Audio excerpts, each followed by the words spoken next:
Father, I'm going, run a wild Hulk Hogan.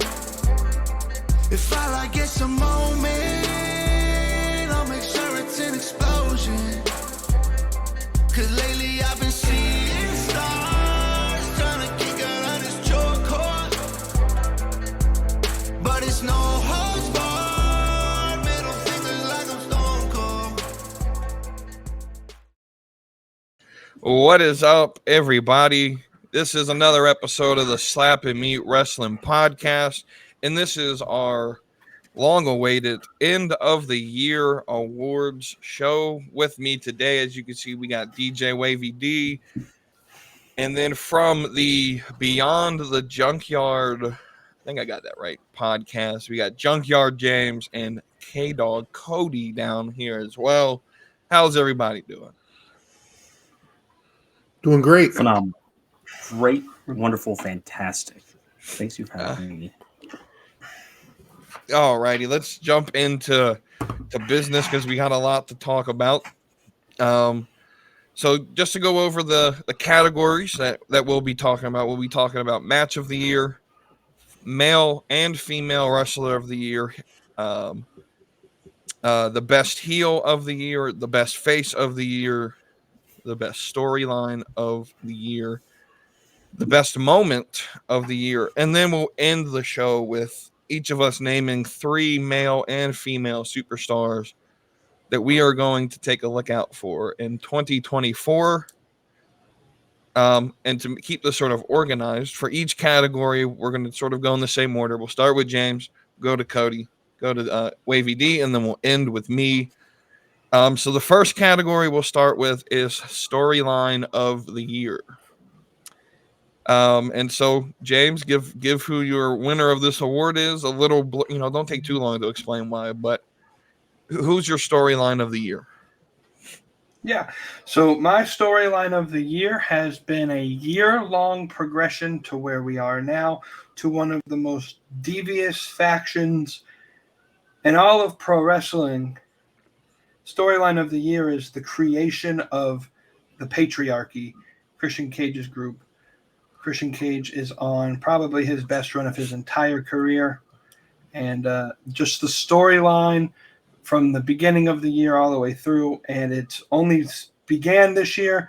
It's not like some of these other storylines that are 5 years long. But anyways, the patriarchy is the storyline of the year. Cody? My storyline of the year is going to go to when Sami Zayn turned on the Bloodline. I thoroughly enjoyed this moment, enjoyed of what to me has seemed like a little bit of a bleak latter half of the year for the Bloodline. This started last year, but it culminated at the Royal Rumble in January. Massive pop. Crowd was ready for it. We were ready for it. It's a great turn. The way they set it up was great. Led all the way to WrestleMania, where him and Owens captured the tag team titles. Really, truly ascended Sami Zayn to even better heights than what he was at the end of 2022. And the man had himself a really good 2023, and it kicked off with what I believe is the best storyline of the year when he turned on the Bloodline. Absolutely. All right, Wavy D, your storyline of the year. I'm not gonna lie. The two, what these two gentlemen said, both of those stories made my top 5. I actually labeled the Christian Cage father figure storyline in my top 5, but I gotta say my number one storyline, believe it or not, might be the MJF and Adam Cole storyline. And I know it's weird coming from a WWE kind of diehard guy. But I do got to say that storyline made me tune into AEW throughout the year a little bit. I'm an MJF guy. I like what him and Adam Cole were doing. And I think there's still a little bit more story left to be told going into 2024. So that one has my eye. All right. And then we'll end with mine. My storyline of the year is going to be the Bloodline Civil War. This is sort of started at, with the Sami Zayn turn, and then, we move into Jay and Jimmy sort of turning on Roman, It was cinematic. It was everything that I enjoy about the world of wrestling. And out of it, we have probably the biggest, or the one of the bigger face created, characters in Jey Uso. We've got Jimmy, who is doing what Jimmy does, and eventually will get kicked out of the bloodline if it happens the way I think it will. And so we have a lot of uh, good things that came out of that storyline. So yeah, Bloodline, Civil War, without a doubt, to me, cinematic. Give it an Oscar, an Emmy, any award you can give for cinematic television. Give it to the Bloodline this year because fantastic. Up until about May, and then it disappeared. But Question: do you guys think that we named like the top 3 storylines of the year? Do you think the Bloodline saga, the Christian Cage storyline, and the MJF and I would Adam say Cole, those do you more think? than likely those are going to be the top 3 of this year. Yeah, I can't really think of Yeah. any other.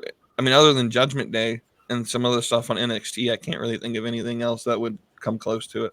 I jotted down like the Cody Rhodes redemption story that that carried That out throughout after WrestleMania. that begins and never finishes. All right, so we'll move on. We'll move on to moment of the year.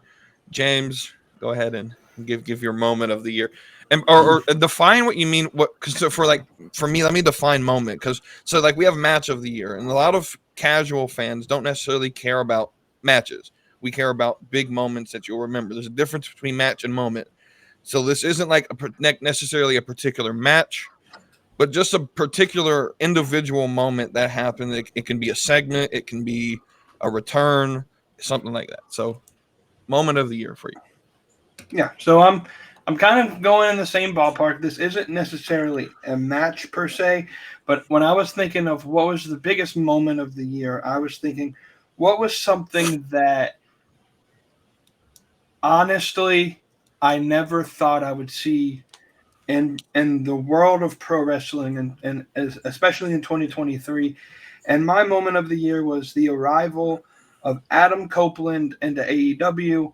And let me briefly explain why. There were two or three people that I always assumed were loyalists to WWE: John Cena, Adam Copeland, or Edge, and maybe like Dolph Ziggler. And for Adam Copeland to not re-sign with WWE and come to AEW, there was always this idea of he's staying with WWE, and for him to show up in AEW, since he's debuted, I'm not really satisfied with the storyline that he's going at this point. But just him showing up in another company and being able to work outside of the WWE system, I think was a shock. And so to me, I honestly didn't expect this. And so Adam Copeland shows up in AEW, and that's my moment of the year. Cody. So I wrote down 2, and I'm not going to say both because I feel like that would probably be cheating, and I'm sure that it may take off of somebody's list. So I'm going to go with my first one that I wrote down. And my moment of the year was the whole event that was AEW All in London. The reason why I chose this is because this was the first time since the Monday Night Wars that another American promotion was able to rival the WWE in a certain metric that has never been seen since the Monday Night Wars, and really ever in comparison to WWE. There has never been another wrestling company that was able to produce the amount of tickets sold for one event outside of WWE, and AEW did that in only their 4th year of existence. Yes, are they very popular and over in the UK, London, and just probably overseas in general? Absolutely. TNA was the same way. And all they did was draw, not only, but they drew 10,000 people for their most ever attended show in London. They weren't able to capitalize on that. And for their momentum, and AEW has kind of been a little stagnant since All in London, but at the same time, the Tokyo Dome shows, all of CMLL, AAA, New Japan, TNA, MLW, ROH, ECW. There has never been another company that was able to produce the amount of high popularity and overall atmosphere that AEW did with All in London. And it was just a really cool moment to see that there was another company as an alternative that was able to produce this kind of event and do so pretty successfully outside the WWE. So that was my moment of the year. Absolutely. Wavy D, your moment of the year. All right. So when you first asked me this question 2-3 weeks ago, I had a list about 5 moments, and they're all bloodline related. But then hell froze over, and Oscar messaged me on Instagram. No, Talking about his moment of the year or the moment of the year for wrestling? well, yeah, but and jokes aside, hell did freeze over 2 weeks ago, and that is when CM Punk made his return to WWE. So that is what I have as my moment of the year, hands down. 2-3 weeks ago, my answer was could be completely different.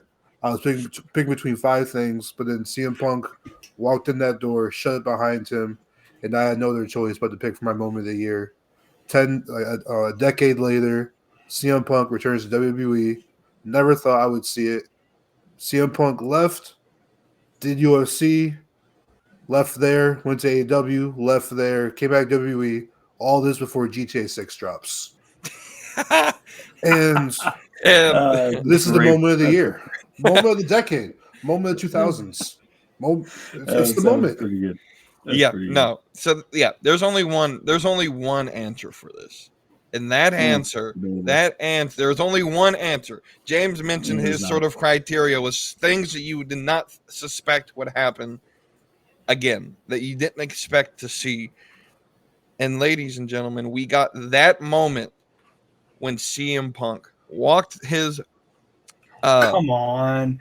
himself through the door and announced that he is home where he belongs in WWE.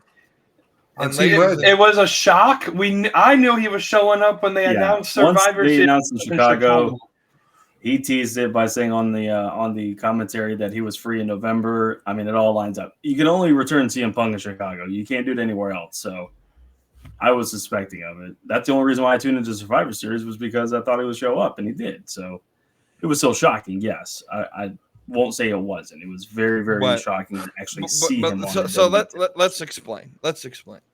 Because CM Punk, this is a man who 10 years ago, and literally my first ever PLE that I ever watched when they were still pay-per-views back then, Royal Rumble 2014, lost, and they gave it to Batista, and we question that booking decision. But he walked in the back and left, never to show up again. Completely just dismantled his relationship with Triple H and Vince McMahon. They fired him on his wedding. There's no way he's going to go back to this company. And lo and behold, he shows up. He swallowed his pride. Him and Triple H worked out their problems. They destroyed whatever ego they had, and CM Punk came home. Yeah, it had nothing to do with the non-disclosure agreement, though, right? He came home. That's all that matters.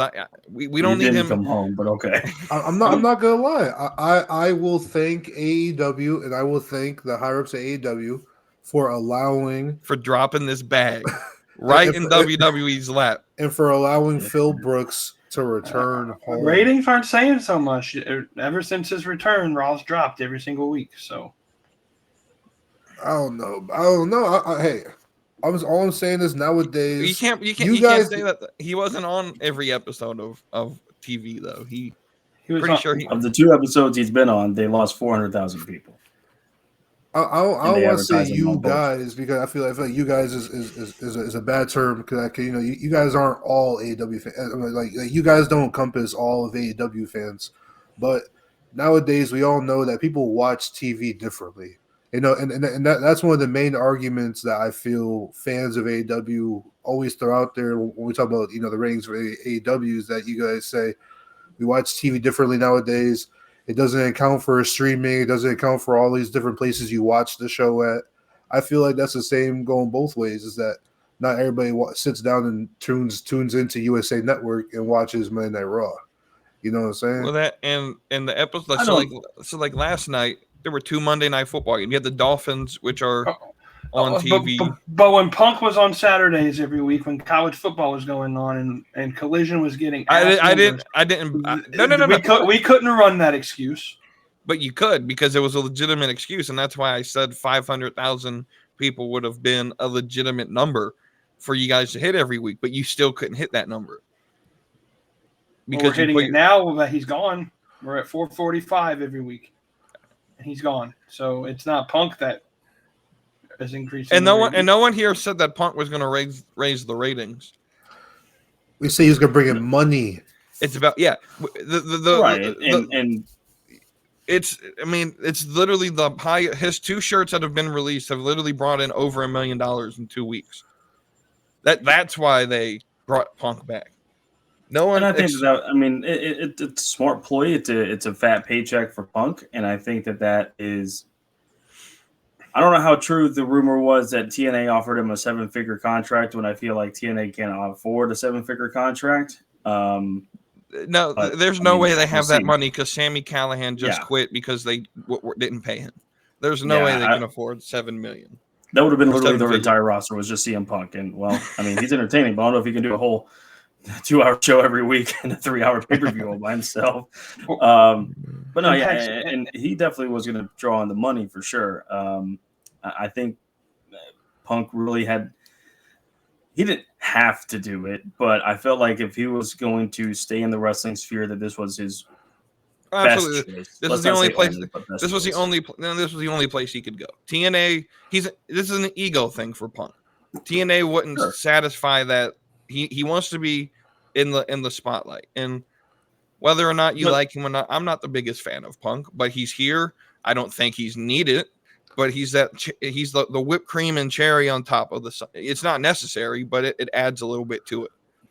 But I will say that Triple H probably deserves some sort of award for the relationships that he has been able to mend over the years with Bruno, with Punk, with Warrior. And those are all guys that I don't think anybody would have thought really would have stepped foot inside of a Hall of Fame, arena, whatever you want to call it, and Triple H has mended the fences on all of those. And I think that he understands more so than anybody else that, listen, never say never. Time does heal wounds. Let's come at this with, a fresh, good mindset, a good business mindset. And he's been able to deliver on those promises, which is good to see for sure. So let me ask this question. And I'm not saying that this is going to happen, but hypothetically, if bringing in CM Punk means you lose Becky Lynch and Seth Rollins, not happening. I'm not saying it will or will not, but let's just say hypothetically they both don't re-sign. Is the CM Punk signing worth it? So from my perspective, if CM Punk doesn't do anything to ruffle feathers and he's on his best behavior and he's doing everything kind of by the book, and Seth and Becky decide to take their ball and go home, that's on them. Yeah, that kind of speaks to their character. And here's the thing, though. Take a break and leave. But here's the thing, though. I know Seth Rollins. I don't know him personally. I wish I did, but dude has a blood hatred for Riddle. Still worked with him. So Seth Rollins is a professional's professional. I'm 100% certain Seth Rollins, whether it was a work or not, I don't necessarily think it was a work. His reaction when Punk came back. Because of how secret they didn't tell him until they literally entered that match. And so as much as he hates Punk, he likes to get paid. And that's what this is. This is what this feud, what started yesterday and will probably work through WrestleMania, will generate money. And that's all Roman's going to care about. That's all Kevin Owens is going to care about. And that's all Seth Rollins is going to care about. That's not my question. My question is when his contract ends and AEW gives him a bigger paycheck. He's not leaving. He's not leaving. I'm not saying he will. I'm not saying he won't. But let's just say hypothetically he does. Is the long-term investment of CM Punk worth it? Yeah, I feel like if Seth does leave, I feel like he will probably leave and like take rest and stay at home. I don't feel like he'll go to another company. And you're trying to make a correlation where there's not a correlation. We would have to prove that he left because of CM Punk, and there's no way you can prove that. You're trying to make it sound like us that. Well, on the other side, everyone was saying Cody Rhodes left because he had beef with the Elite. That we can't prove that, but yet y'all drew those correlations. We were just speaking whatever Sean Rass Sappy baby over there was reporting. That's all. That's but let's move on. Let's move on to speaking of good guys, faces of the year. James, who's the best good guy in the industry this year to you? So for both or all four categories, male of the year, female of the year, heel and face of the year, I'm looking not necessarily on just the in-ring work, but overall who raised their stake because of their character, who steps into the next year and they're in a better position than they were at the beginning of 2023. And so my face of the year is a man who I don't think anybody ever thought at any point in this year would ever main event a pay-per-view. I'm sorry, premium live event. And his name is L.A. Knight. Yeah.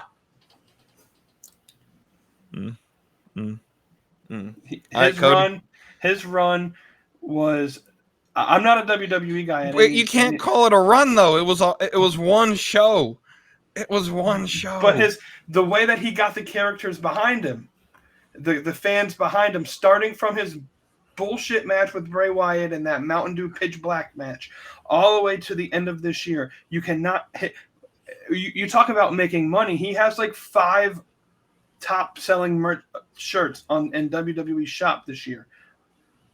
He's over with the fans, and that's what it means to be a babyface. He's the best babyface, and I'm not a WWE guy by any means, but I watched every moment I could of LA Knight because I've liked him since he was Eli Drake. Yeah. And he still hasn't. I think he should have been the guy to dethrone Roman Reigns, but no. You said that about Cody too. You just see. Here's the thing: when I do my reviews of these matches against Roman, and I say that everyone's like, the fans that were behind so and so insert face here, and I state no, people only cheer for him because it's against Roman. You're the prime example of it because it's exactly. Cody should have beat him. LA Knight should have beat him. They had 3 opportunities this year to make a super baby face, and they failed on all 3 attempts. But they could have made the next John Cena, and they didn't. I mean, me personally, I'm not sold on LA Knight as the next John Cena. Yeah. I think he's a little too old to carry the company at this point. He can still be a top face, but I think he's too old to carry the company. I also think his moveset is a little awkward. Yeah. And dude's if you really thought he was going to dethrone him after they gave him the Slim Jim commercials, you don't understand how WWE does business. Macho Man the Slim Jim commercial. Yeah, but that was the top guy. That was the 80s. You know who's doing Slim Jim commercials now? The New Day and LA Knight. That's it. Yeah. All right, Cody. Cody, your face of the year. Let me tell you something, brother. Those Slim Jims are phenomenal. Yeah.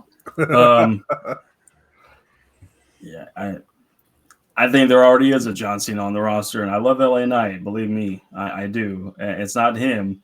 I think, to me, the obvious choice of this has got to be Cody Rhodes. He's as white meat of a baby face as you can get.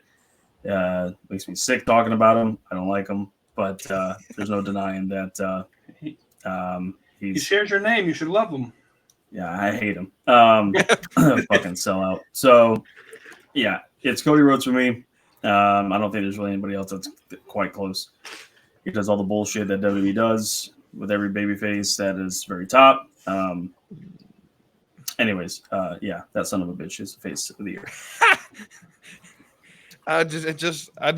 This thought came in my head while after you called him a sellout. It just makes me happy that I was right, Because in 2019, I said he was coming back within 5 years. And Well, you were partially right because if you remember, you said all of the EVPs would leave, and well, he's the only one that left. So Yeah, 1/5. I mean, probably the most. You got one more year. Over. I do got one more year, though. You never know what's going to happen. When that They We don't just have to signed- anymore. We should be fine.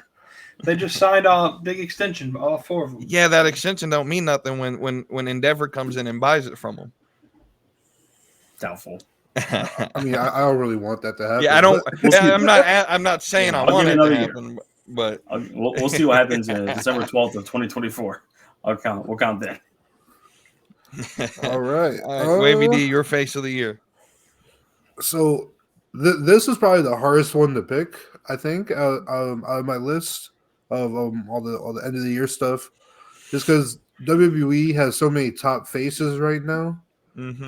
To where they got the Super Friends, like that's like literally your top faces right there. And I was trying to pick between the Sammy, the Jay, the Cody, and LA Knight. I was trying to pick between all of them. I would say the WWE face of the year is probably Cody Rhodes, and I would probably give him my overall wrestling business face of the year. Probably go Cody Rhodes, but I was close to giving it to MJF as my face of the year. Like he's my scumbag. I'm an MJF guy. Like I'm slowly going to the dark side. We too deep. I think by you could give me like 3 months, I might buy AEW pay per view. I'm slowly Perfect revolution, brother. We're gonna be there, man. Yeah. Sting's last match, good pay per view to buy. We're fighting the Stinger inside the ring. I'm gonna fucking hit him with an elbow. Yeah. But hey, if MJF leaves and comes to WWE, ain't nothing else for me to watch though. I'm just there for MJF. So yeah, I got Cody as my face of the year. MJF close second. Yeah. Well, before you speak, let me say this is 2023. It was the year that AEW forgot how to build a baby face, because I don't think they have a legit top outside of MJF. I think and Adam Cole, they didn't really build another baby face. It was the year of the heel. Every main person is a heel. Tony Storm's a heel. That's MJF. fantastic because it's literally reverse in WWE where they normally the Triple H's specialty is building heels, and for whatever reason this year he decided to build 18 baby faces, and it's So we just flipped. Vince McMahon model. Yeah, Vince McMahon was perfect at building baby faces, but couldn't build a heel to save his life. Triple H came in and built pretty decent heels last year. And I mean, it's not like he didn't build new ones, but he's just relying on Roman to run SmackDown. And we need. I mean, I like Theory and Waller, but I'm probably the only one here that enjoys them. No, I like him. I like Theory and Waller. I'm a huge fan.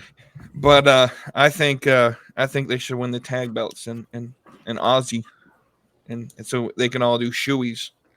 Yeah, that's so disgusting. But my face of the year is main event Jey Uso. Respectable. And I'm glad they got that copyright figured out, and we can still say yeet because that's the best crowd chant out right now. Yeet. Hopefully they paid the man who had the copyright very good money to sell them the copyright. That was easily his best payday he's ever seen in his life. He got a phone call from Connecticut and was like, "What the fuck?" 203. What area code is this? Hey, we'll put you. We will give you $1 million. Shut up. We'll give you free tickets to WrestleMania. Front row season right next to green shirt guy. Yeah. Yes.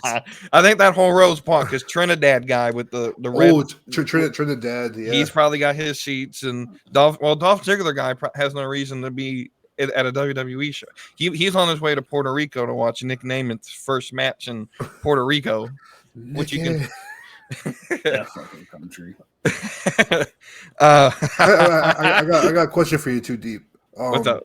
So when you're compiling your face of the year list, how far down did Trick Williams make your list? I'm gonna be completely honest. When I made this category, I wrote Jey Uso's name and didn't think about it any other way. But Trick Williams is definitely, if I had to think about it, he would be top 3. I definitely think he has a really strong shot to win at New Year's Evil and beat Dragunov. I actually hope that happens, and is the champion for NXT for a while. But yeah, he's definitely a top 3 heel, which pains me to say because as much as I like him, he's a University of South Carolina graduate, and being a Clemson fan, that's just kind of painful to cheer for him. But listen, he played left bench the entire time he played football, so I don't think he saw a snap. So this is a better career for him. But with that, we move from the good guys to the bad guys, and not Scott Hall. But who's your heel of the year, James? So I was so tempted to put Roderick Strong, but I didn't. I didn't. Just to see the reaction, because he's been a pretty weird. He's had I don't know if he's a heel or a face at this point, but no, to be completely. I said it was the year of the heel for AEW, and the best heel that they built. I mentioned him earlier was Christian Cage. Son of a bitch.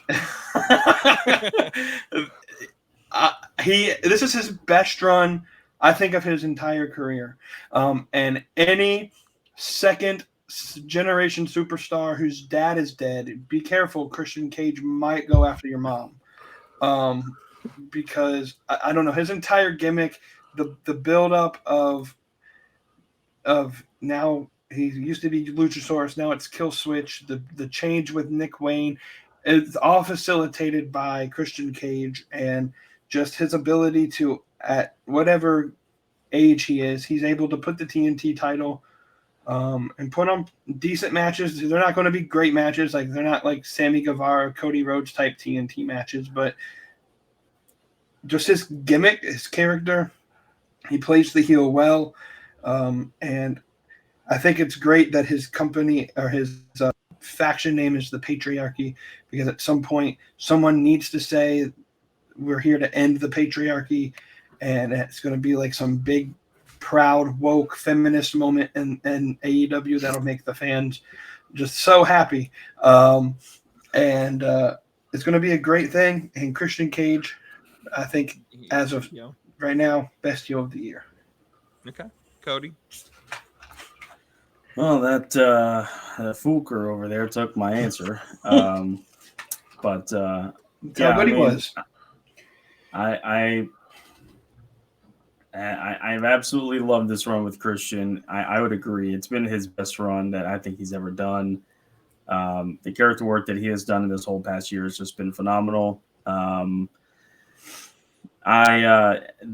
person that's probably going to end the whole patriarchy thing might be Adam Page. But to be honest with you, I don't think the TNT title has ever meant more than it does now.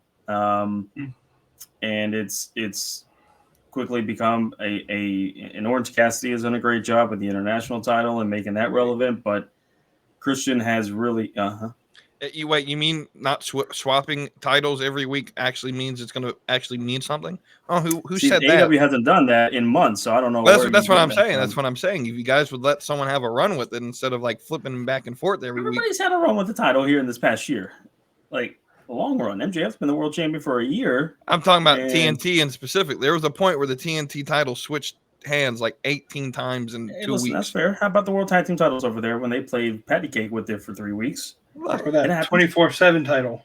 It happened. Well, listen, that was literally the whole point of that title. There's a reason why we don't say that, because that's what it's meant for. It was meant for Dana Brooke to have her 2 minutes on TV and then throw it in the trash can. And anyway, continue. I'm sorry. 55 times, which is great. Did you say our truth? Our honorary member of Judgment Day? Our truth? He got kicked out last night. Oh, no. That should have been moment of the year, to be honest with you.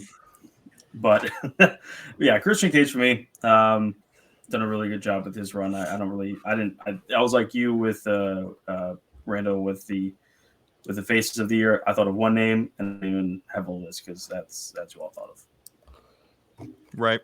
Wavy D. All right, before I give you my opening monologue, I will say, James, your answer, in my personal opinion, was blasphemy. Okay, Roderick Strong is not even a top 5 heel in his own company, let alone number 1 in the whole business. Okay, Adam. now I will say, I was jotting down names. I was like, MJF, he could be face and heel of the year. I went to Brock, Roman, Jimmy Uso, Rhea, Gunther, Damage Control. And I was like, Christian motherfucking Cage. But then reality struck. And I was like, it's none other than fucking Dominic Mysterio. Dominic Mysterio my is guy. the heel of the year. My I thought guy. that, but when I hear that they piped in a bunch of the booing, then I stopped thinking about that, and I went. Look. It's they don't pipe it in like the sources are claiming. I've been to 2 shows this year, And where I've been Dominic to a Raw. I've been to a Mysterio- Raw, and it's Yeah. not piped in. I promise you. It is. that he or gets it's the not less piped in. reaction. It's not piped in the way that people are saying it is. People legitimately hate this guy. I've been to 2 shows this year with Dom. I've been to a Raw in the summertime, and I went to NXT Deadline this past weekend. Dominic Mysterio is getting the boos. And I just feel so bad because I want to cheer for him, but I'm like the only guy in the arena, and I'm clapping. Everybody's looking at me like a weirdo. They're like, "You gotta boo this guy," and I'm like, "If you know what's crazy? Dom should have been face of the year. Because if you think about it, in his storyline, he's the good guy. His dad chose his friend over his own son. What a deadbeat. What a deadbeat dad, and then I'm just like Dominic should have been a face, but I mean, I'll give it to him. He gets booed, so he's a heel. But Dominic Mysterio is hands down heel of the year, in my personal opinion. So yeah. So when I wrote this down, I had a name in mind, but I've changed it. So my initial name, If you say Roman Reigns, I'm listening. my initial name that I picked was our tribal chief Roman Reigns. However, I thought about this, and He wasn't on TV for half a year, so how can he be the heel of the year? I sat That's here, why. That's why. and I sat here and thought about it, and said, you know what? He was my heel of the year the last 2 years. Let's give someone else a chance here to win this award. And this is my surprise of the year pick. And I'm going to take the same route James and Cody went and say Christian Cage. Very good pick. I can't argue it. He was up there. Both Dom and Christian. Maybe not as much as Dom that Christian had with the I've boobs, but given I also gave I gave some consideration to Braun Breaker as well, but I don't know, his heel work is just more. It's not refined yet. He needs a leader. He needs a voice. He needs CM Punk as his manager. He needs a locker room leader who's not afraid to teach the young guys how to dominate the business. And that's what CM Punk will do. I can see that. Kenny Omega? Come on. Cody, what's that reaction, my dude? I can't see CM Punk as a manager like that. I don't know. When it's look, I made this self-fulfilling prophecy that CM Punk was going to do his run with Seth Rollins. He's going to go to NXT. He's going to make a faction with Cora Jade, Braun Breaker, and fill in the rest of the gap. They put a tag team with him. And the first person he says hello to at NXT is Cora Jade. I'm halfway there. We're going to get this running. The Chicago influence between the both of them, it's happening. And I want the credit when WWE does it because I put that out in the internet first. You did. You put it out a little while ago. It's been like 6 months. Radio Society too. No, make it the NWO, my dude. We brought the LWO back. Let's bring the NWO back. Which the LWO has not been.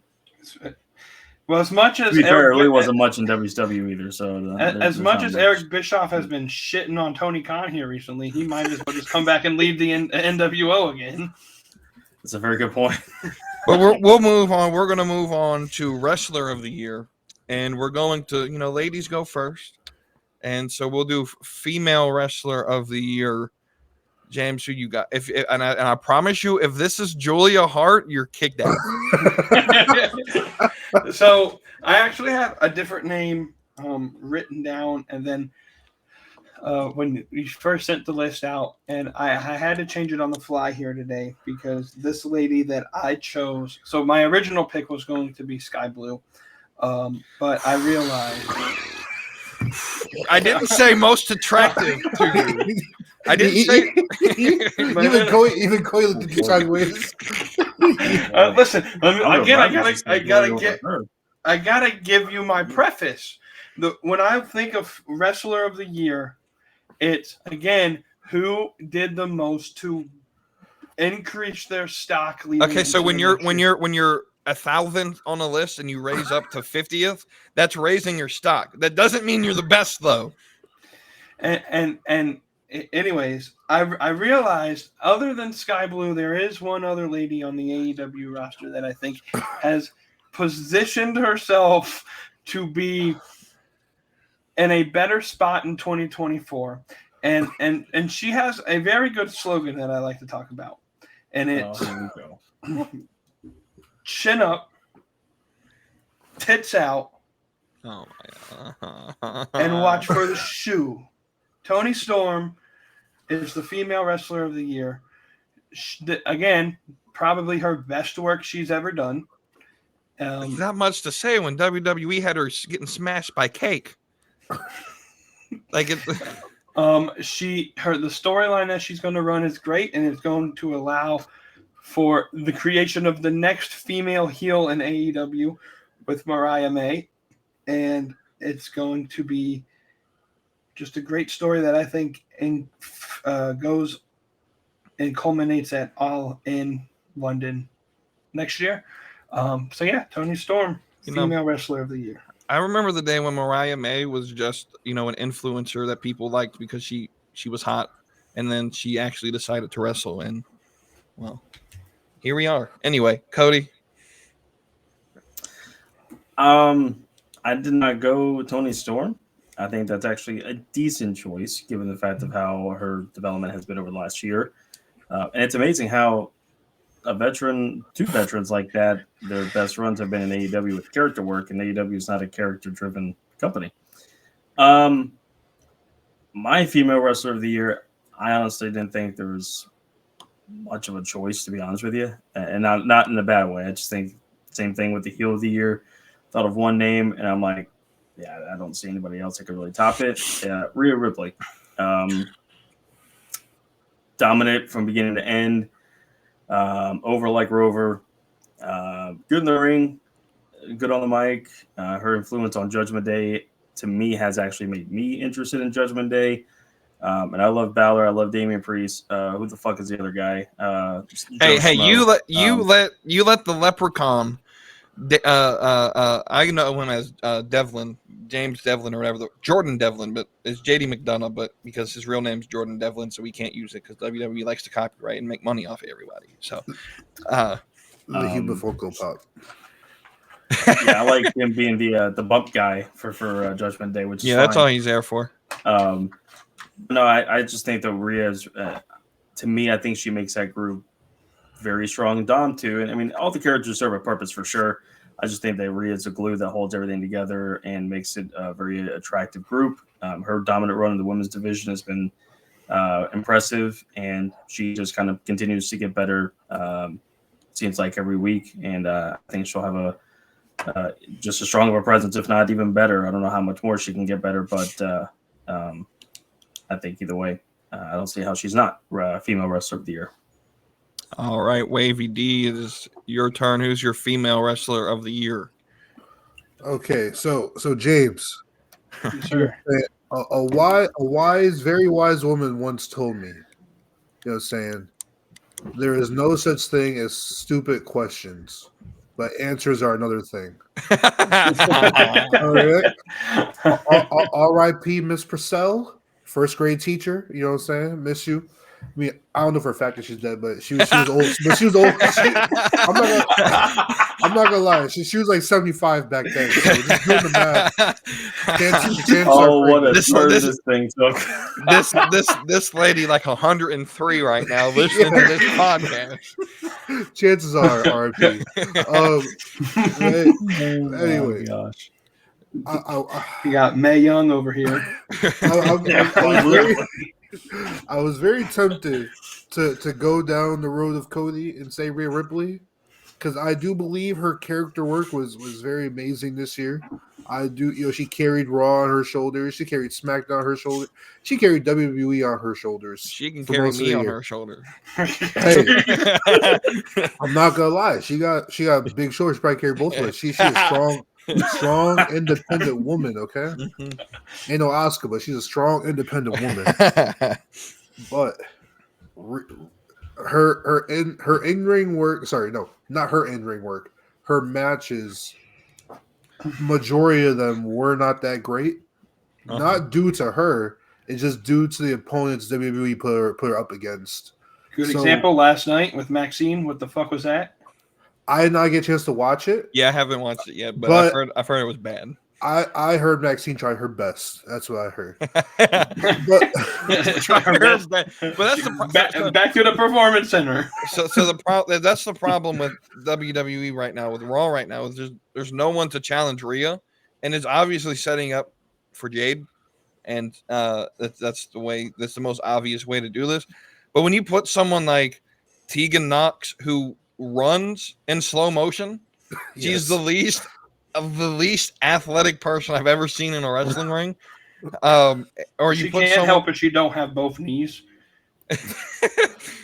but she runs but then or you put someone like Maxine and against someone like Rhea Ripley, and you can obviously there's a disparity in actual like athletic ability on that roster right now, and it's crazy. There's so much ready talent in NXT. I don't know why someone like Cora or Roxanne has not been called up yet. The WWE's waiting for some of these contracts to run up. But Yeah, you're not wrong. Rhea would have made this number one spot if she had a few more memorable matches. She might have. Yeah. She was in running for match of the year. I don't want to foreshadow, but she was in running for match of the year. But we needed more of those this year. So I gotta say, as much as I'm not a huge fan of her, Becky Lynch. All right, she had quite a few pretty good matches, some solid feuds. Probably the best women's steel cage match I've ever seen. And I think she Raw, she was NXT putting over talent. I think Becky had a really great year, and so I picked Becky as my female wrestler of the year. See, I'm over here thinking I had the only person to think of this, and I was going to get critiqued for it, but I am on the same path as Wavy D. I have Becky Lynch written down right here as well for the same reasons. This woman, to me, I used to say Charlotte was the GOAT in the women's division. Not anymore. Becky Lynch is the greatest women's wrestler to ever wrestle in the business. Trish. Becky Lynch put on. Speaking of Trish, she put on what felt like a year-long rivalry with Trish Stratus and made lemonade out of lemons, literally. And then she went to NXT, and not only did she become Grand Slam champion, which was the entire purpose of this, but in the process of it, gave TV time to Tegan Knox, Xia Li, put over Tiffany Stratton, put over Lyra Valkyria. That, my friends, is what talent like Becky Lynch is supposed to do. Didn't complain one bit about it. And here we go. I mean, she's the most consistent woman to ever, like, I know in the ring. Maybe she can convince Fragile Phil to do the same thing. Bro, look, you don't need to bring him up every time. We ain't talking about him. But we're gonna move on. We're gonna talk about male wrestler of the year, and I have a feeling I'm not gonna like James's answer. just off the bat, James, go ahead. So if this was like a month or so ago, the guy that I wrote down would not be written down. Because I have two guys that I know, but all of y'all would be like, "What the fuck are you talking about?" And they're probably 2 and 3, and that's Orange Cassidy and Eddie Kingston. Oh my God! You picked the worst wrestler of the year on that list. I'm so done. but things have happened since then, and again, like Eddie Kingston had to go back to his janitorial job. But my male wrestler of the year now, just because like the last 3 months, this guy has kind of changed my opinion, and it's the AEW World Champion MJF is the male wrestler of the year. He has set himself up for the so-called bidding war of 2024 to make a whole lot of money. I think he's already signed with AEW. There's no way that they've made him this corporate yes man without having a plan in place to have him long term. But yeah, MJF, he is my wrestler of the year. The Orange Cassidy and Eddie Kingston did have really good 2023s. Y'all can dare to differ, but I mean, Eddie Kingston is New Japan Strong and ROH champion for now until he loses his tournament. And Orange Cassidy had the best title run of the year with that Intercontinental champion or international. What I don't know what it's called. With that feud. Even know there. the name of your own titles. Damn. They changed it 4 times this year. I'm pretty sure, but once. Yeah. So MJF, my guy. Cody. I struggle with this one. There was a few guys that you could really put on this list that to me probably all deserving of it. But I came down to what I believe the wrestler of the year is captivating from the beginning to end. Made the most out of nothing in some cases and kept us entertained throughout the whole entire year. And by a smidge, I did choose MJF as well. I just think he has done a great job with how jumbled, I guess is a very, very safe word to use, of how AEW has been from beginning to end in 2023. MJF has stood there, and not only carried the company from a world champion perspective, but really tried his best to make literally something out of anything, and great job, and has captivated me from beginning to end. All of his matches have been pretty damn good, and he definitely is putting in his best work and trying to keep everything as entertaining as possible. And I've thoroughly enjoyed his whole run from last year to this year, and he's kept me entertained throughout the whole entire year. So MJF for me. All right, Wavy D. All right. I'm not gonna lie. I did not hate James's answer this go around. I did not hate it. MJF was in my top 3. And then honestly, Orange Cassidy, if we were doing a workhorse debate, I think Orange Cassidy is number 2 as far as a workhorse wrestler this year behind Seth Rollins. I do think Orange Cassidy is a workhorse. I would say I do like what James said about someone who captivated me from January till now. That's good criteria. I would say on my list, Cody. I would say Cody Rhodes. His return at the Royal Rumble from injury in January, and then his feud leading up with Roman Reigns leading up until WrestleMania. The first actual chance we thought Roman would drop the title in a while. It did leave us stunned. And then Cody's redemption arc, going against Brock Lesnar, having the 3 matches against him. The best, the Super Friends feud against Judgment Day. And I think Cody's a good company guy. He had good matches. He had a lot of matches. It's not just the big shows he's wrestling on weekly television. I think Cody just edged out MJF and Gunther, in my opinion, for male wrestler of the year. All right. Top Now three. we got to talk about who the actual best wrestler of the year was. Don't give me that Roman Reigns bullshit. Don't give me that Seth Rollins bullshit. and that is a man who has never put on a bad match. Dominic Mysterio? Nah, I mean, you're right. He hasn't put on a bad match, but it's not him. But it's a man who consistently, time after time, steps into the ring and dominates and shows why he's the best in the business right now. Will Ospreay. No. I mean, you're close. No, but this man is the Ring General, Gunther. Best. This was the same situation with Face of the Year. One name only came to my mind. Gunther has had the best title reign. I'm sorry, James. I don't care about Orange Cassidy's title reign.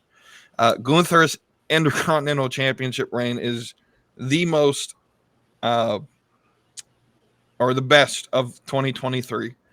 And possibly the best in WWE right now. I know we have a, what is it, like 1,200 days at this point for Roman, but I mean, he hasn't defended it in a while. I understand that argument. And Gunther defends it a lot. He's put that mid card, and what I would actually state is the main title on Raw, because that World Heavyweight Championship picture sucks, but it's got a bright spot now because there's an actual competitor that we actually think can beat Seth Rollins and will beat Seth Rollins at the Royal Rumble. I'm kidding. That's a WrestleMania match. He's winning the Royal Rumble, though, by the way. I hope you guys know that. So, but anyway, yeah, Gunther is male wrestler of the year. Second place would be Ilya Dragunov. Y'all sleeping on him. And then Ospreay. Those are my top 3 wrestlers in the world right now. So, yeah. Anyway, we'll move on to the last category. And then just looking at James's shirt, I forgot to put Tag Team of the Year on this list and just realized it. So just off the cuff, we're going to do this. We're going to have a fun off the cuff exercise. Who's Tag Team of the Year, James? Damn, you're putting me in a tough spot. FTR. Cody? Wow, that's a tough one. Yeah, it's tough not to say FTR, but I'm actually going to say, oh golly, you had to literally throw that on me and I was not ready for it. FTR, it's a great choice. I feel like it's a cop out. I love FTR, I really do. You know what? I'm gonna say Kings of the Black Throne. Malachi Black and Brody King. And real quick, if it's not FTR, it was Aussie Open before Mark Davis got hurt. That's a good one too. Interesting. Wavy D? Oh, I mean, it's obvious. It's Bullet Club Gold. No, I'm joking. That take him a long way though from last year. I was just trying to throw you guys off a little bit, but no, I do think the Billy Gunn's kids, they had a pretty good year. They went from just being his kids to being legitimate names in AEW. They kind of caught my eye a little bit. I don't watch the weekly television programming over there, but the Guns are people who I do look out for over there. I don't think Tag Team of the Year is a WWE award this year. I do think AEW has to take Tag Team of the Year. It's just kind of who you want to pick. Yeah, I guess FTR is a great choice. The Bucks, as much as I dislike the Bucks, they're always a top tag team. Alpha Academy is, I know they're the WWE, but they're always a funny group. They always entertain me every week. But I'll go the Acclaimed. I like the Acclaimed. They're not the craziest best in the ring, but they are very entertaining. And so they are trios champions now, right? They're still your trios champions. Yeah, they got thrown through real glass, and we haven't seen them since. Yeah, I'll pick the Acclaimed, but I would say probably 4 of the top 5 answers are AEW tag teams. So I'll say that. We can't forget about Big Bill and Ricky Starks. Just kidding, they fucking suck. They actually aren't bad. It's just got to be featured more than Collision. I don't understand the point of that. Really Enzo Cast 2.0. Almost. So it's definitely the young buck. No, I'm kidding. Fuck that. Fuck that shit. You almost made me fall backwards. No, damn. This He had 8 minutes to think about this. Come on now. If it had to be an NXT or WWE team, the Creeds are pretty fucking good. Yeah, the Creed brothers are. Yeah, the Creeds are nice as fuck. Why are you going to take my answer right before I said it? I was helping you out. I don't know if you were getting around to it. Yeah, it's the Creeds. The Creeds are my favorite tag team in WWE right now. And yeah, so we'll end that there, and then we'll move on. 2023 was the year of the word Creed. I'll tell you that much. Anyway, moving on. Right, moving on to that was a damn good line. Austin Creed, the Creeds. Creed. Hello. Apollo Creed. He's talking about the fact that Creed's going back on tour, my guy. Good. Go ahead. I'm sorry. Anyway, match of the year, James. I swear to God, if You know my match of the year. I know what this match is, and that's why I'm. This match of the year was match of the year when it happened in June, and it's Will Ospreay versus Kenny Omega at Forbidden Door. It is the greatest match I've ever seen in my entire life. In which Kenny Omega almost died. And when Kenny Omega got hit with the Tiger, he got hit with his own move, the One Winged Angel, and kicked out at 1. I was in a movie theater and I about jumped out of my seat. I want to interrupt you in the movie theater. I want to interrupt you, but I thought the IWC came to a consensus that wasn't Wrestle Kingdom 17 was the better of the two this year between those guys. I disagreed with the IWC on that one. Huh? Was there your answer, Kato? My bad. Yes, that was gonna be my. I was gonna say you're wrong, James. The Wrestle Kingdom match was better. I disagree with that. Great, but the Wrestle Kingdom match, I just enjoyed a little bit more. I think maybe it was because I was about 85% asleep during the Wrestle Kingdom match. I've learned that's going to be are not meant for Wrestle Kingdom. Yeah. And when we're not ready for 2024 WWE either, so all the goddamn shows are fucking overseas. But I've already been on that rant, so they're turning to UFC. But yeah, I'm gonna go Ospreay Omega Forbidden Door. Cody, we already know you already given mine, but Omega Ospreay from Wrestle Kingdom. Wavy D.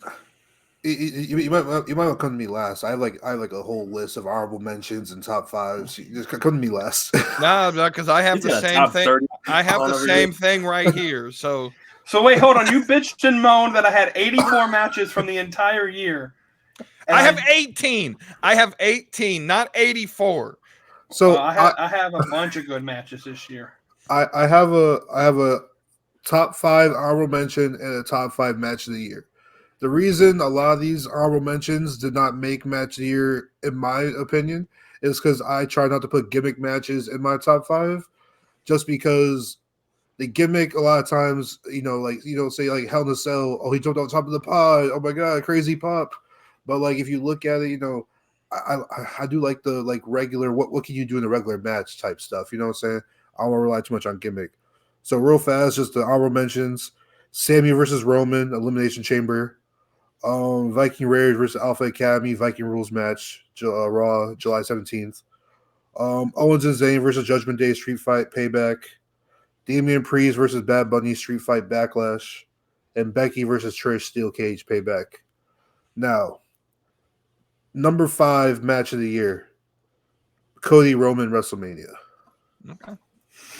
Number 4, Bryan Danielson versus Zack Sabre Jr., Wrestle Dream. You'd be surprised. I got. You'd be surprised at this top 5. I think James and Cody will enjoy this top 5. Yeah. So, Cody Roman, Daniel Bryan versus Zack Sabre Jr. Number 3, Charlotte versus Rhea at WrestleMania. I feel like that might be the best women's match of the year. best women's match at WrestleMania. It might be the best women's match of all time on American soil. Number 2, Gunther versus Drew versus Sheamus, WrestleMania triple threat match. And number 1, for all my AEW elites out there, Daniel Bryan versus MJF Iron Man match, AEW Revolution. Yeah, that was good. All right. That's a good list. The reason Ospreay and Omega didn't make my personal list is I don't like watching Someone almost died? No, like 50 finishers a match. I feel like like when Ospreay's hit him with the what's called the hidden blade like 50 times, and I'm just like, it loses me at that point. All right, so we're going over here, and we're going to read this entire list. I'm going to tell you the 8. We're going to name. I think there's like 18 people that I have as potential match of the year, and I took this over the start of the year, and so the first match on here is Sammy versus Roman, Elimination Chamber. The second one is one I saw live in person. I think Cody and James were there as well. It's at Vengeance Day. Here in Charlotte. It was the tag team match between Chase U, New Day, Gallus, and Pretty Deadly. I personally enjoy that match a lot. The next match on the list is MJF versus Bryan Danielson at Revolution. The next would be Seth and Logan Paul at WrestleMania. Next would be Rhea and Charlotte at WrestleMania. WrestleMania's got a lot, so let's pause for a minute here. Next is Sheamus, Drew McIntyre, and Gunther. And then Roman and Cody also have to be on that list. Next would then be Carmelo Hayes and Grayson Waller at Spring Break-In. Fantastic match if you didn't watch it. Next would be, y'all gonna laugh at this one, Bad Bunny versus Damian Priest at Backlash. Fantastic match. I had that in my honorable mentions. Fantastic match. Then it's Ilya Dragunov versus Dijak at NXT Battleground. Then it's Blade and Inoue versus Hank and Tank versus Briggs and Jensen at NXT Gold Rush. I personally just love that match. I know a lot of people won't. Next is Trish and Becky at Payback. Also at Payback is Kevin Owens, Sami Zayn versus Balor and Priest. Then at NXT No Mercy is Carmelo Hayes and Ilya Dragunov. And to show some love to everybody out there, the 3 people in the Impact universe, Will Ospreay, he made the list, versus Mike Bailey. Fantastic match. I've never heard of Mike Bailey, and that was pretty good match. But again, the 50 finishers in that match kind of just took away from ever it winning. My final 3 that I've decided upon are Carmelo Hayes and Ilya Dragunov, Rhea and Charlotte, and MJF versus Bryan Danielson. Those are my top 3 matches of the year. And the winner of match of the year to me is Rhea versus Charlotte. I think best match hands down from a story perspective and from like a actual in-ring ability. Rhea Ripley and Charlotte, you could do it 100 times and I would not be upset. So you have Carmelo versus Dragunov 2 and 3? So Carmelo and Dragunov would be 2, and then 3 would be MJF. No, I mean of their trilogy. Number three. Gotcha. Yeah. So you didn't like the American Bash one? It wasn't necessarily particularly on my list, but then again, when I made this, it wasn't really high on my list at that moment. I have to change mine actually. No, you don't. Yeah, I do.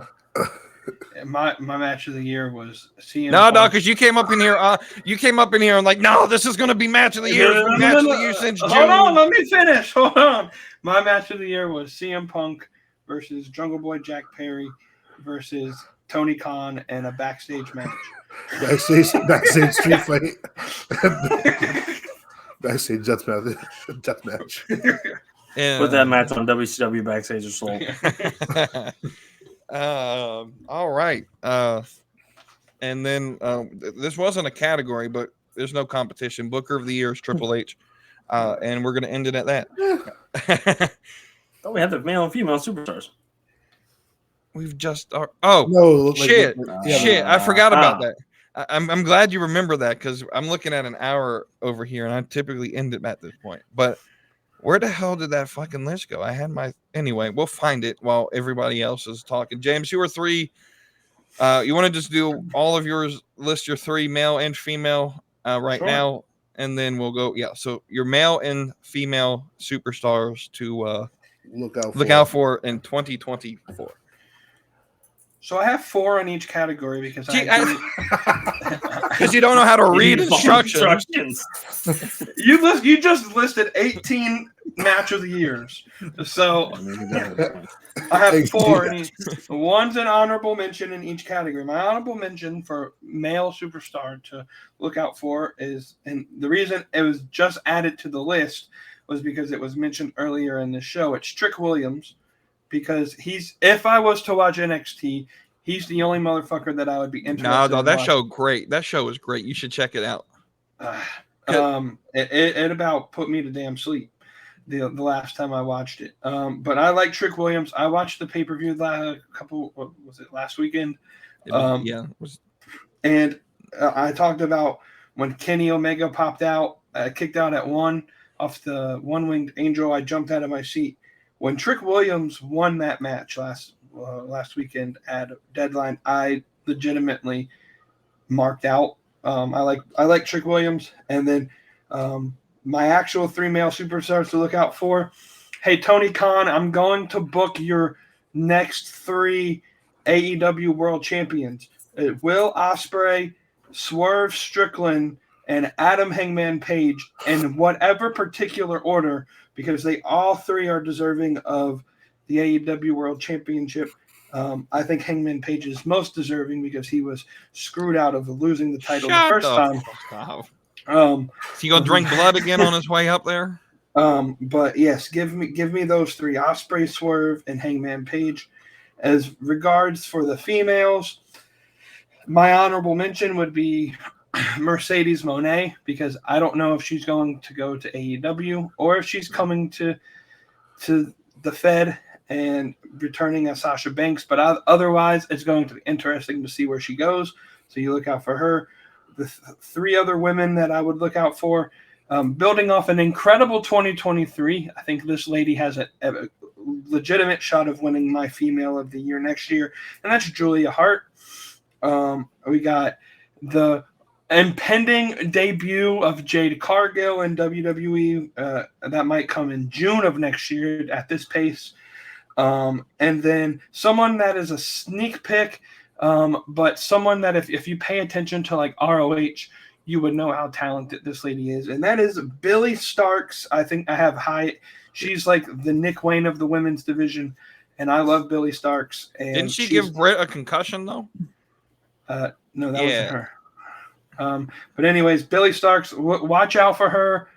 Literally, watch out because she'll kick you in the face. Watch for her to win the title against Athena this weekend at Final Battle in front of 996 people, because they haven't sold a lot of tickets to that show. At least you admit it. Admitting the problem is the first way to. Now, if you could just tell Tony Khan that there's a problem and maybe get him to understand that. Listen, we've discussed this, and we'll discuss it again on Thursday about AEW's and so ready for that. Impending problems. But yes, those are my male and females to look forward to in 2024. Cody. So James had a couple of people on my list. I don't have an honorable mention. I just followed the instructions. My 3 male superstars to look out for: Will Ospreay, definitely one. LA Knight is another. I want to see where his overness with the crowd leads him to. He might be a lot of scuffle here with Roman and Seth and Punk and Drew and all these guys in between, but might be interesting to see if he gets some sort of push in some capacity this upcoming year. An LA Knight Punk feud for a world title would be kind of cool. Maybe a Gunther LA Knight Intercontinental title feud. I don't know, but I think LA Knight's gonna have a good 2024 lining up for him. Well, Ospreay, maybe he'll have his in-ring AEW debut at Revolution when we go. That'd be kind of cool. I think he'll be there regardless, so that'd be fun. Swerve Strickland. I have fallen in love with this guy, non-emotionally, romantically, but I just love his character work over the past year. I think he is on a very big track to becoming a very big star. I really hope he becomes the AEW World Champion. I don't want to say soon. I think, with builds in wrestling, you got to sometimes just do it at a snail's pace, because sometimes the chase is just as good as the eventual winning of a title. So let it simmer. But Swerve has been probably my most improved wrestler for sure this past year. Amazing match with him and Heyman at Full Gear. One of the best spots I've ever seen in wrestling. Those are my 3 male superstars. My 3 female superstars, Jade Cargill. Interested to see what she does. I did see that her mom passed away, so thoughts and prayers out to her and her family. That's probably why she's been delayed in coming in.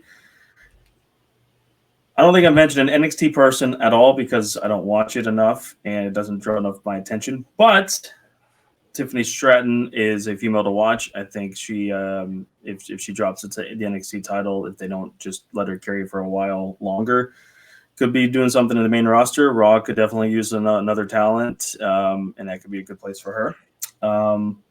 Damn, it's been a while since you watched it. She don't have the belt anymore. Yeah. I'll see. Well, there you go. I don't even know. There you go. But in general, it would be nice for her to go to Raw. Is she on Raw? Is she still in NXT? She's still in NXT. She's back. Okay. She's about to get caught up though at the Rumble. Yeah, I was gonna say there's a perfect place for her right there on Raw. And then my 3rd female superstar to look out for is Mariah May.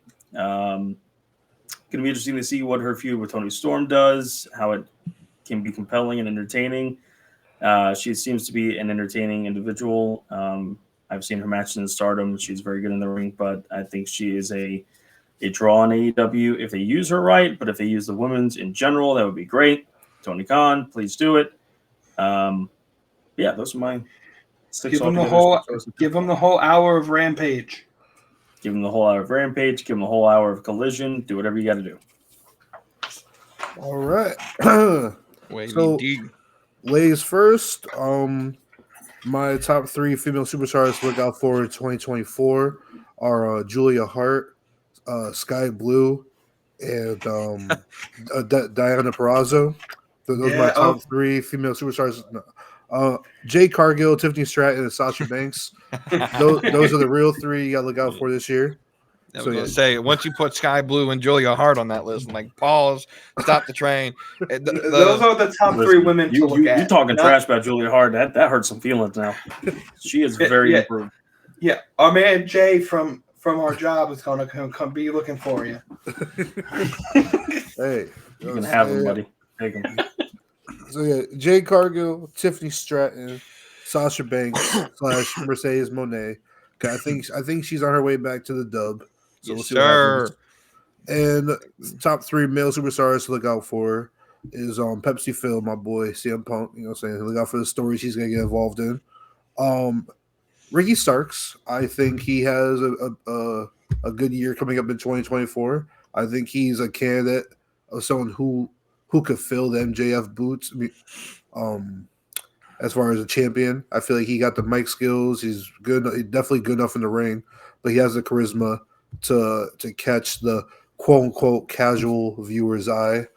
And then Trick Williams, you know what I'm saying, young guy in the WWE who me and We Too Deep got different views for this next PLE. I think, you know what I'm saying, he's gonna get crossed by his boy Carmelo, and I think he's gonna lose to Dragunov. But Trick Williams is definitely a guy to look out for on the younger side of WWE talent. The way Carmelo popped up at the end of that show last week, he's definitely about to attack him. Facts. All right, so yeah, I'll go with the females first. And when I look at like someone to look out for, and you guys did it, you know, it's just very subjective how you look at it. I look at people who aren't in a top spot yet. So like Trick Williams would be on my list of someone to watch for, but he's already at the top of the roster, so he's not on my list this year. Excuse me. So for the women, of course, we're gonna go 4 for 4 here. Jade Cargill's on the list. She's the most intrigued. We're waiting. It's gonna be the most intriguing debut. When it does happen, I think it's Royal Rumble. I think that's the most obvious spot to put her at. And second on the list, if she can stay healthy, Nikita Lyons. This is technically like her third rookie year because every time she gets in the ring, she tears an ACL. And so if she could stay healthy, Nikita Lyons will not only be Woman of the Year, she will be on everyone's wallpapers, and she will be on TikTok with that with everyone wanting to be pinned by her. And then another NXT woman, Kalani Jordan. Look out for her. She's been wrestling as in the industry for 6 months, and is well above people who've been trained for 10 plus years. And that just goes to show what the Performance Center can do, and why we hire athletes and not fucking anime nerds who cosplay. But that's a different argument for a different day. And for the men,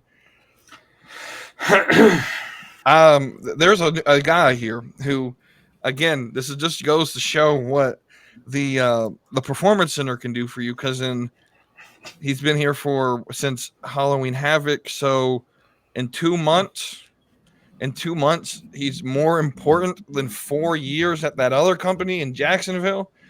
And I am a fan. I'm a member of his fan club. I am a registered Lex offender. Lex is king. He fucking sucks. He is.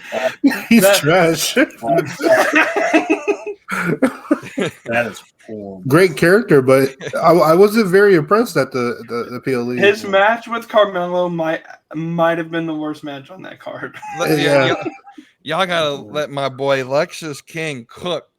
And he got a He is cooking. He's burning. He needs to go back into the kitchen. He got like a Cuban cut mustache. It looks so awkward. No, bro, they were using like fucking beard color. I forgot what the name of the brand that they use, but they did it with Braun as well, and people are shitting on it. I get it, but no, Lexus King, watch out for this dude. This dude's going to be NXT champion at some point next year. Yeah, well, watch out, he might touch you. I don't like the fan name, by the way. We're gonna have to change that fan club name because that was the most awkward thing I've ever said in my life. But with that, and then so that's one. Number two is so we got to preface this. The year 2021 or 2020 and 21 was the year of Roman Reigns. 2022 was the year of Sami Zayn. It was the year of Sami Zayn. 2023 was the year of Jey Uso and Jimmy Uso. And 2024 is going to be the year of Solo Sikoa. I have a feeling, and this is a very strong feeling, that Cody Rhodes will not beat Roman Reigns at WrestleMania. This story is going to continue. And Solo Sikoa will defeat Roman Reigns and be the one to end Roman's streak and reign after he passes Hulk Hogan's reign. And at this point, we're probably passing Bruno at this point. But yeah, Solo Sikoa, watch out for him. He's going to be a mega star in 2024. And then Carmelo Hayes on the main roster, because I think that's where he said it. And I think he's going to be just right to take over the United States Championship or maybe the IC title picture, depending on whenever Gunther drops his. At this point, Gunther's reign is going to be longer than Roman's reign. But at least Gunther shows up every week. But yeah, Carmelo, watch. He's gonna be a legit star on the main roster, whether it's red brand or blue brand. It'll be interesting. And Randy's back, so you always gotta watch out for my guy Randy. Daddy's back. Daddy's back. I forgot to mention the possible retirement match of 2024 between Goldberg and Ryback that's been going on social media. Ryback said if loser has to retire from wrestling. Special guest referee Elmo. Special guest referee Kara, where Kara turns heel and attacks Ryback. Wouldn't it be a face move? I think so. Yeah, it probably would. I would love it. But yeah, that's this episode. That was fun. And any other final comments from you guys? I know James and Cody, y'all got a show on Thursday if y'all want to watch it live on their page. Join the Discord. Links in the description. And go to slappingmeatwrestling.com to buy your merchandise. Any other final comments from you guys? Go ahead. I just love slapping this meat.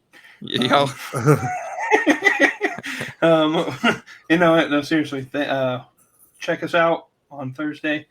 Follow us on the Twitter page at Junkyard M as in Mary, G as in Gary, and tune in on Thursday. It'll be a fun episode talking about if AEW is the WCW 2.0. There's a tweet that was been blowing up on social media regarding that, and I addressed that. We addressed that, and I'm looking. No. You had it right. You're going to address it because I know nothing about WCW. So I'll address some of it. You address some of it, but yeah, it'll be a fun. You want my 1,000-page book on Nitro? I have it. I have The Death of WCW by Brian Alvarez. That's a horrible book. Throw it, burn it. It's trash. It's not even close to being accurate or good. Go Nitro was much more accurate. Go on Peacock and watch the Monday Night Wars documentary. It's a great documentary. It's good, but it is a WWE productive thing. Nitro is probably the most non-biased thing you could look at from a WCW side of things.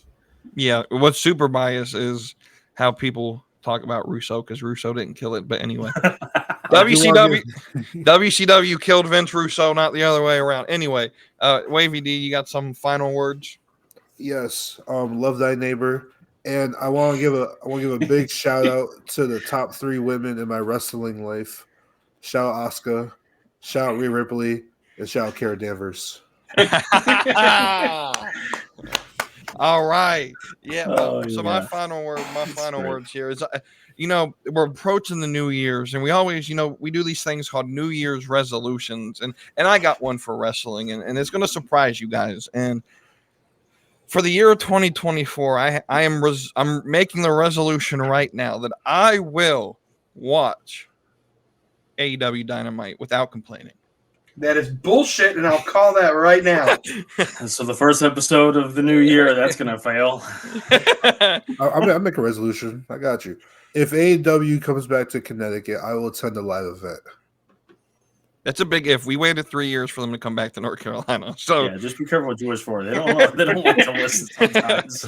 Too bad you don't live in LA or Texas. They go there every year. Chicago. Although I'm not sure if they'll go back to Chicago much often now. We'll see. But yeah, that's my resolution. I will watch only Dynamite. That's all I can handle right now. But with that being said, we need you to watch Collision to help the ratings. Give me something to fucking watch, and then I'll watch it. It's Big Bill and Ricky. It's just on a Saturday night. Hey, college football season's about to end. Maybe you can watch it. I'm too busy at the club. But yeah. Well, that's why you got a pregame for the club. I pregame watching Collision and then go to the club after Collision. Put on Collision at the club. Come on now. Oh no, I don't know. That make people leave. I'm not get kicked out. But yeah, that's my New Year's resolution that I resolve right now that I will watch AEW Dynamite. We're gonna see how long I make it. You should go first with Rampage, 1 hour. Maybe you can last through that. I'm going to go ahead and say you're going to make it 22 seconds before you complain. But the intro, man, what the fuck is this? But no. But when I say without complaining, that means that I'm going to actually sit and watch it through the AEW lens and not through that WWE lens. I'm going to sit there and actually watch it without trying to critique it. That We need being to said, of that because I want to see that. that being said, I can now critique the booking on my show, and you guys can't complain about it. And so when I come on here and start fucking yelling at Tony Khan again, but I also need you guys to catch me up on what the fuck's going on. So We can try. I You mean, need to tune in now because we're the good part leading into 2024 is that there's this devil character that you need to figure out who the fuck it is. And it's like Bray Wyatt. There's like a million different ideas on who the fuck it is, and nobody knows who the fuck it is. I would say, if you were watching WWE, that they catch up in one episode Monday Night Raw. yeah, like everything that's going on. I If you will want- say, oh, go ahead. Now, I was gonna say if you guys don't like NXT, but if you watched NXT, y'all will be caught up in that episode of what the hell is going on. To be fair, AEW over the past few months has done a much better job of recapping what happened the previous week and trying to actually catch people up to speed. Something they did lack a lot of in their first 3.5 years. So they're getting better. I will say that. So I'm just gonna go ahead and make my last critique of the year of AEW. Can you fire Aubrey Edwards? That would make it a lot more digestible for me to watch. Leave her alone. She's great. She's a decent rep. Great at but- trying to steal the spotlight.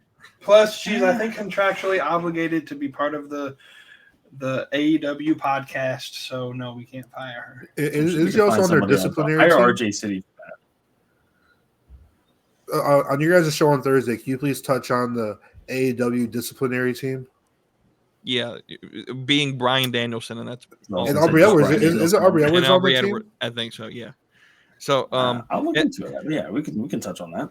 and put me on the show. James, write that down. And put me on the show. No, I'm kidding. With that, if y'all don't have any other words of significance, we'll go ahead and end this. Thank you guys for joining. Thank you everyone for watching and/or listening. Leave us a review. This is the final episode of 2023. I'll see you again on it's gonna be I think January 8th will be the next episode. And with that, y'all have a great rest of your year. Brother, I'm going run a wild Hulk Hogan. If I like get some more.